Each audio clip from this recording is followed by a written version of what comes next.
ಅಮ್ಮ ಎಂದರೆ ಪ್ರೀತಿ, ತ್ಯಾಗ ಮತ್ತು ಮಮತೆಯ ಪ್ರತಿರೂಪ. ಪ್ರತಿಯೊಬ್ಬರ ಜೀವನದಲ್ಲಿ ತಾಯಿಯ ಸ್ಥಾನ ಅತ್ಯುನ್ನತವಾದದ್ದು. ಒಂದು ಮಗು ಈ ಲೋಕವನ್ನು ಮೊದಲ ಬಾರಿಗೆ ಕಾಣುವುದು ತಾಯಿಯ ಮೂಲಕ. ತಾಯಿ ತನ್ನ ಮಕ್ಕಳಿಗಾಗಿ ಎಷ್ಟೇ ಕಷ್ಟ ಬಂದರೂ ಸಹಿಸಿಕೊಳ್ಳುತ್ತಾಳೆ. ಅವಳ ಪ್ರೀತಿ ನಿಷ್ಕಲ್ಮಶವಾದದ್ದು ಮತ್ತು ಅಳೆಯಲಾಗದಷ್ಟು ಅಮೂಲ್ಯವಾದದ್ದು. ತಾಯಿ ಮೊದಲ ಗುರು. ಮಾತನಾಡುವುದು, ನಡೆಯುವುದು, ಒಳ್ಳೆಯದು ಕೆಟ್ಟದ್ದು ತಿಳಿದುಕೊಳ್ಳುವುದು ಎಲ್ಲವನ್ನು ನಾವು ತಾಯಿಯಿಂದಲೇ. ಅವಳು ಮಕ್ಕಳ ಭವಿಷ್ಯಕ್ಕಾಗಿ ಸದಾ ಶ್ರಮಿಸುತ್ತಾಳೆ. ತನ್ನ ಸುಖವನ್ನು ಬಿಟ್ಟು ಮಕ್ಕಳ ಸಂತೋಷದಲ್ಲೇ ಸಂತೋಷವನ್ನು ಕಾಣುವವಳು ತಾಯಿಯೊಬ್ಬಳೆ. ಮಗು ಅನಾರೋಗ್ಯದಿಂದ ರಾತ್ರಿಯಿಡೀ ನಿದ್ದೆ ಮಾಡದಿದ್ದಾಗ ಕಾಳಜಿ ವಹಿಸುವವಳು ತಾಯಿ. ಜೀವನದಲ್ಲಿ ಯಾವುದೇ ಸಂಕಷ್ಟ ಬಂದರೂ ಧೈರ್ಯ ತುಂಬಿ ಮುಂದೆ ನಡೆಸಿ ಪ್ರೇರೇಪಿಸುವ ಶಕ್ತಿಯ ಮಾತೆ ಅವಳು. ಆದ್ದರಿಂದ ತಾಯಿಯನ್ನು ನಾವು ದೇವರು ಎಂದು ಕರೆಯುತ್ತೇವೆ. ಇಂದಿನ ಸಮಾಜದಲ್ಲಿ ಎಲ್ಲರೂ ತಮ್ಮ ತಮ್ಮ ಕೆಲಸದಲ್ಲಿ ಬ್ಯುಸಿಯಾದರೂ ತಾಯಿಯ ಪ್ರೀತಿ ಮಾತ್ರ ಎಂದಿಗೂ ಕಡಿಮೆಯಾಗುವುದಿಲ್ಲ. ನಾವು ತಾಯಿಯನ್ನು ಸದಾ ಗೌರವಿಸಬೇಕು, ಪ್ರೀತಿಸಬೇಕು ಮತ್ತು ಅವಳ ತ್ಯಾಗವನ್ನು ಮರೆಯಬಾರದು. ತಾಯಿ ಇರುವವರೆಗೆ ಮಾತ್ರ ಮನೆ ಸ್ವರ್ಗದಂತೆ ಇರುತ್ತದೆ ಎಂಬುದು ನಿಜವಾಗಲೂ ಸತ್ಯವಾದ ಮಾತು. ತಾಯಿಯ ತ್ಯಾಗವನ್ನು ಅಳೆಯಲು ಸಾಧ್ಯವೇ? ಒಂದು ಹೆಣ್ಣು ಮಗು ಬೆಳೆದು ಇನ್ನೊಂದು ಮಗುವಿಗೆ ಜನ್ಮ ನೀಡುತ್ತಾ ತಾಯಿ ಎಂಬ ಪಟ್ಟವನ್ನು ಪಡೆದುಕೊಳ್ಳುತ್ತಾಳೆ. ಆ ನಡುವೆ ಅವಳು ಅದೆಷ್ಟೋ ಕಷ್ಟ ನಷ್ಟಗಳನ್ನು ಅನುಭವಿಸಿರುತ್ತಾಳೆ. ಮಾತ್ರವಲ್ಲ, ತನ್ನ ಬಗ್ಗೆ, ತನ್ನ ದೇಹ ಸೌಂದರ್ಯದ ಬಗ್ಗೆ ಆಸಕ್ತಿಯನ್ನು ಕೂಡ ಕಳೆದುಕೊಂಡಿರುತ್ತಾಳೆ. ತಾಯಿ ಅಷ್ಟು ಬೇಗನೆ ಸೋಲನ್ನು ಒಪ್ಪಿಕೊಳ್ಳಲಾರಳು. ಯಾರ ಮುಂದೆಯೂ ಸ್ವಾಭಿಮಾನವನ್ನು ಬಿಟ್ಟುಕೊಡದವಳು. ಅವಳು ತನ್ನ ಮಗುವಿಗಾಗಿ ತನ್ನ ಜೀವನದ ಪ್ರಧಾನ ಭಾಗವನ್ನೇ ಮುಡಿಪಾಗಿರಿಸುತ್ತಾಳೆ. ಪ್ರತಿಯೊಬ್ಬರ ಜೀವನದಲ್ಲಿಯೂ ಪ್ರಧಾನ ಪಾತ್ರವನ್ನು ನಿರ್ವಹಿಸುವವಳು ಅವಳು. ಅವಳೇ ಧನ್ಯವಾದ, ಆಯಾಸ, ಅಸಹ್ಯ ಇಲ್ಲದೇ ಇರುವ ಜೀವ ಎಂದರೆ.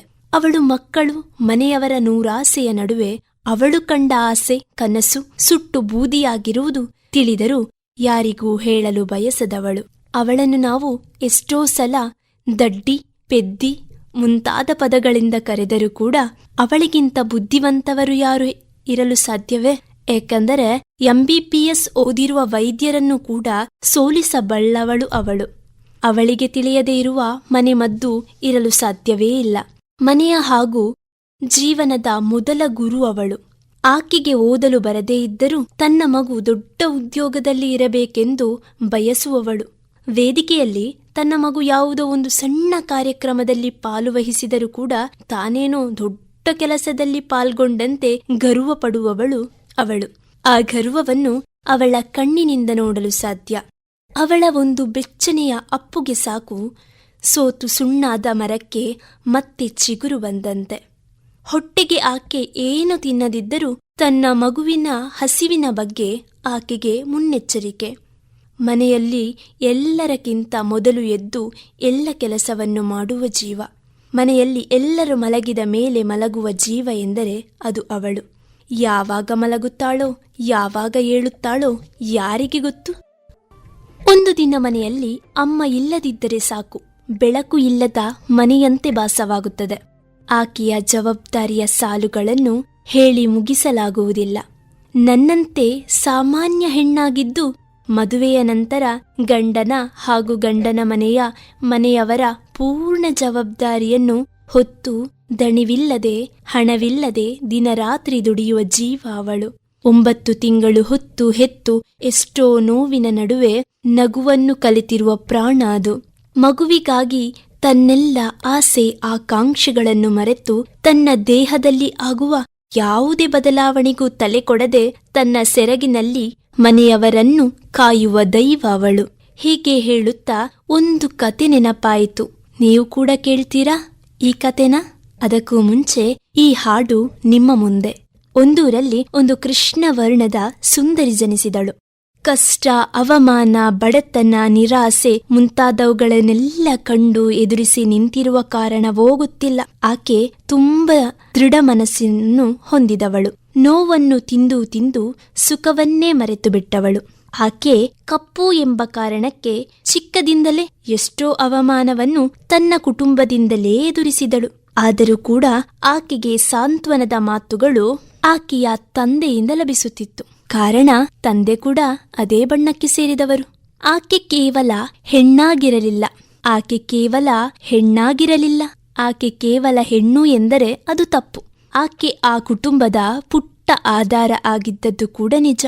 ಆದರೆ ಆ ಪುಟ್ಟ ಆಧಾರವನ್ನು ಮನೆಯವರು ಗುರುತಿಸಲಿಲ್ಲ ಎಂಬುವುದು ವಿಪರ್ಯಾಸದ ಮಾತು. ಅಂತೂ ಇಂತೂ ಆಕೆಗೆ 18 ವರ್ಷ ತುಂಬಿತು. ಕಪ್ಪು ಮುಖದ ಬಿಳಿ ನಗುವಿನ ಚಿಲುವೆ, ಅತೀ ಸುಂದರಿಯಂತೆ ನೋಡುಗರ ಕಣ್ಣಿಗೆ ಭಾಸವಾಗುತ್ತಿದ್ದಳು. ಹೀಗಿರುವಾಗ ಆಕೆಗೆ ಒಂದು ಮದುವೆಯ ಸಂಬಂಧ ಬಂದಿತ್ತು. ಹುಡುಗ ಯಾರು ಗೊತ್ತಾ? ದೂರದ ಊರಿನ ಸುರಸುಂದರಾಂಗ, ತಿಳಿ ಬಿಳಿ ಸಮತಟ್ಟಿನ ದೇಹ, ಕಾಡಿಗೆಯನ್ನು ನಾಚಿಸುವ ಕಪ್ಪು ಬಣ್ಣದ ಕೇಶರಾಶಿ, ಕಣ್ಣಿನಿಂದಲೇ ಜಗವನ್ನು ಬೆಳಗುವ ಚೈತನ್ಯ, ಮುಖದಲ್ಲಿ ರಾರಾಜಿಸುವ ಚಿಗುರುವಿನ ಮೀಸೆ ಮತ್ತು ಗಡ್ಡಗಳು, ಎಂಥವರನ್ನು ಕೂಡ ಸ್ತಬ್ಧವಾಗಿ ಮಾಡುವ ಆತನ ಮುಗುಳ್ನಗೆ.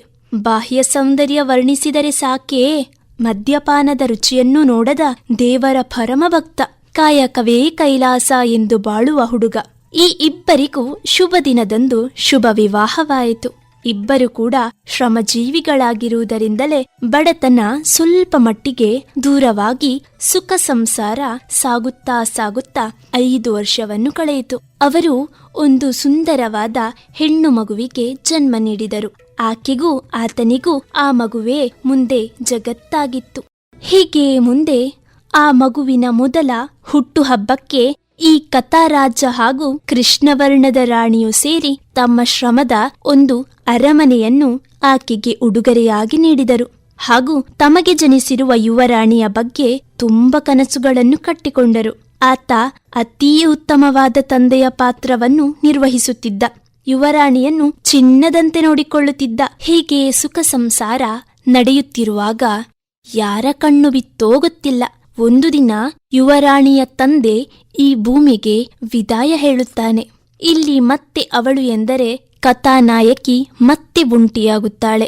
ಒಂಟಿ ಎಂದರೆ ಏಕಾಂಗಿಯಲ್ಲ, ಜೊತೆಯಲ್ಲಿ ರಾಜನ ಕನಸಿನ ಯುವರಾಣಿ ತಾಯಿಯ ಸೆರಗಿನಡಿಯಲ್ಲಿ ತಾಯಿಯ ಜೊತೆಯಲ್ಲಿರುತ್ತಾಳೆ. ಯುವರಾಣಿಗಾಗಿ ನನ್ನ ತಂದೆ ಇನ್ನೂ ಇಲ್ಲ ಎಂಬುದು ಒಪ್ಪಿಕೊಳ್ಳಲು ಅಸಾಧ್ಯವಾಗಿತ್ತು.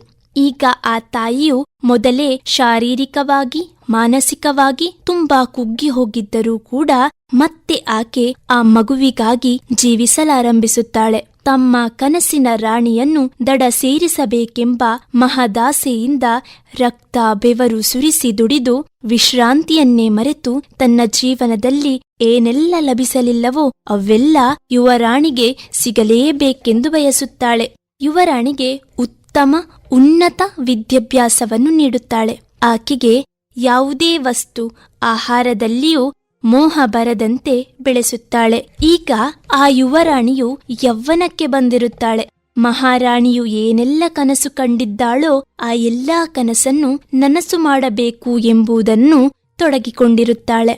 ರಾಣಿಯು ಕೂಡ ಅವಳ ಜೀವನವನ್ನು ಅವಳ ಆಯ್ಕೆಗಾಗಿಯೇ ಬಿಟ್ಟುಕೊಟ್ಟಿರುತ್ತಾಳೆ. ಸಾಗರ ಮಧ್ಯದಿಂದ ಈಜಿ ತನ್ನ ಮಗುವನ್ನು ದಡ ಸೇರಿಸಲು ಅವಳು ತನ್ನ ಜೀವನವನ್ನೇ ಮಗಳಿಗಾಗಿ ಸಮರ್ಪಿಸಿರುತ್ತಾಳೆ. ಇಲ್ಲಿ ತಾಯಿಯದ್ದು ಆಧ್ಯಾತ್ಮಿಕವಾದ ದಾರಿ ಎಂದರೆ ಮಗಳದ್ದು ತಾರ್ಕಿಕವಾದ ಬುದ್ಧಿ. ಹಾಗಾಗಿ ಅವರ ನಡುವೆ ಪ್ರತಿದಿನವೂ ಸಂಘರ್ಷ ಕಾಣಿಸಿಕೊಳ್ಳುವುದು ಸಾಮಾನ್ಯವಾಗಿತ್ತು. ಆದರೂ ಅವರು ಕರುಳಬಳ್ಳಿಯ ಸಂಬಂಧಿಗಳಲ್ಲವೇ, ಅದಕ್ಕೆ ಕಾಣುತ್ತದೆ. ಇಬ್ಬರು ಎಷ್ಟೇ ಕಿತ್ತಾಡಿದರೂ ಕೂಡ ಮತ್ತೆ ಒಂದಾಗುವುದು ಅಲ್ಪ ಸಮಯದಲ್ಲಾಗುತ್ತಿತ್ತು. ಹೀಗೆ ತನ್ನ ಮಗಳ ಜೀವನಕ್ಕಾಗಿ ಆಕೆಯ ಜೀವನವನ್ನೇ ದಾರಿ ಎರೆದುಕೊಟ್ಟಿರುತ್ತಾಳೆ ಆ ಮಹಾತಾಯಿ. ತಾಯಿ ಎನ್ನುವುದು ಪ್ರಪಂಚದ ಅತ್ಯುನ್ನತ ಮಮತೆಯ ಪ್ರತೀಕ.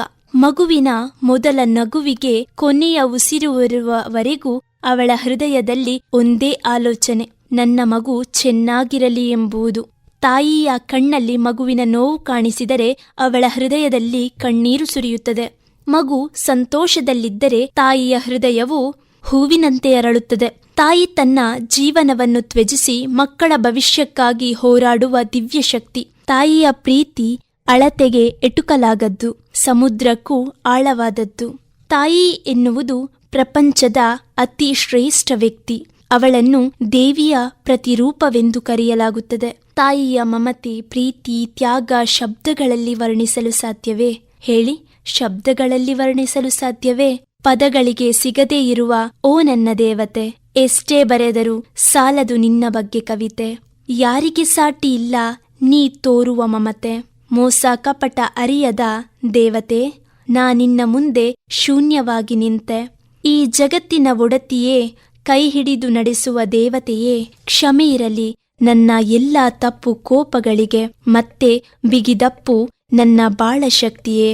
ಅರ್ಪಿಸುವೆ ನನ್ನಂತ ಎಲ್ಲ ಮಕ್ಕಳ ಪರವಾಗಿ ಕ್ಷಮೆ ಕೋರುವೆ ಮಾತೆ. ಧನ್ಯವಾದಕ್ಕೂ ಸಾಲದ ಪದವು ನಿನ್ನ ಮುಂದೆ ಇನ್ನು ಹುಟ್ಟಿಲ್ಲ ತಾಯೇ, ಆದರೂ ಎಲ್ಲದಕ್ಕೂ ತಲೆಬಾಗಿ ನಮಿಪೆ.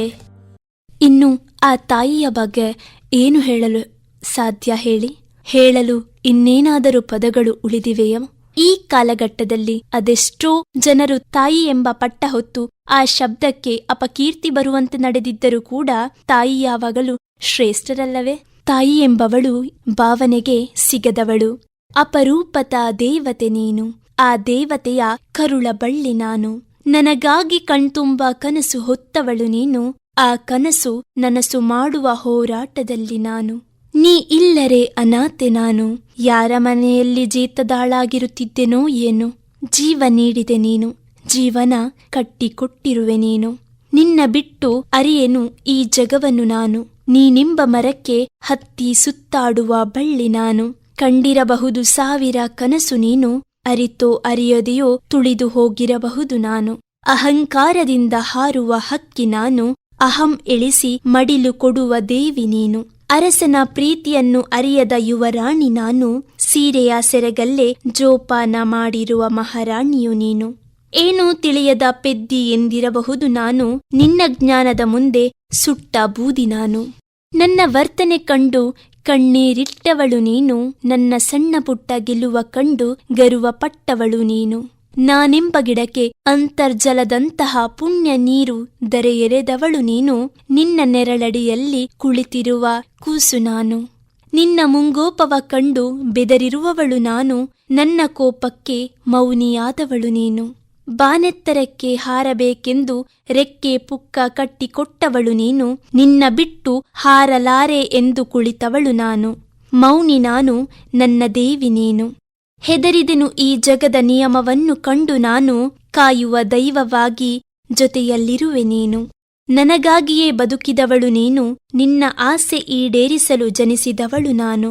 ಕೇಳಿಹೆನು ಪಾರ್ಥ ಸಾರಥಿಯಲ್ಲಿ ನಾನು. ಈ ಭೂಮಿಗೆ ಇಬ್ಬರು ಒಟ್ಟಿಗೆ ವಿದಾಯ ಹೇಳಬೇಕಿನ್ನು. ನೀಡುವನೋ ಎಂದು ಕಾದು ನೋಡಬೇಕಿನ್ನು. ನನ್ನ ತಾಯಿ ನೀನು, ನನ್ನ ಮೊದಲ ಮಗುವು ನೀನು. ತೀರಿಸಲಾಗದ ಋಣವಿದೆ ಇನ್ನು. 10 ಜನ್ಮಕ್ಕೆ ಹೊತ್ತರೂ ತೀರಿಸಲಾಗದೆ ಸೋತಿರುವೆ ನಾನು. ಬಡವಿ ನಾನು, ನನ್ನ ಭಾಗ್ಯ ದೇವತೆ ನೀನು. ಅನಾಥೆಯಾಗಬೇಕಿತ್ತು ನಾನು. ಅಮ್ಮ ಎಂಬ ಪಟ್ಟ ಹೊತ್ತ ಸರ್ವಶಕ್ತಿ ನೀನು, ಸರ್ವಶಕ್ತಿ ನೀನು. ದೊಡ್ಡ ಸಂಕಷ್ಟ ಬಂದು ನನ್ನಲ್ಲಿ ಕೇಳಿತು, ನಾನೀಗ ನಿನ್ನನ್ನು ಸೇರ ಬಂದಿರುವೆ ಎಂದು. ಆದರೆ ಉಪವಾಸ ವ್ರತ ಮಾಡುವ ನಿನ್ನ ತಾಯಿಯ ಕಂಡು ಅವಳ ಮುಂದೆ ಸೋತು ನಿನ್ನನ್ನು ಸೇರಲು ಹೆದರಿರುವೆ ಎಂದು ಹೇಳಿತು. ತಾಯಿ ಎಂಬ ಮಹತ್ತಾದಂತಹ ಶಕ್ತಿಯನ್ನು ಇನ್ನು ಮುಂದೆ ವರ್ಣಿಸಲು ಪದಗಳೇ ಸಿಗುತ್ತಿಲ್ಲ. ಅಂತಹ ತಾಯಿಗೆ ನಾವೆಷ್ಟೊಂದು ಪದಗಳಿಂದ ಅವಮಾನ, ಬೇಜಾರು ಕೊಟ್ಟಿರಬಹುದು. ನನ್ನಂತೆ ಅದೆಷ್ಟೋ ಯುವ ಮನಸ್ಸುಗಳು ಮಾಡಿರುವಂತಹ ನೋವು, ಬೇಸರಗಳಿಗೆ ಕ್ಷಮೆ ಯಾಚಿಸುತ್ತಿರುವೆ ನಾನು.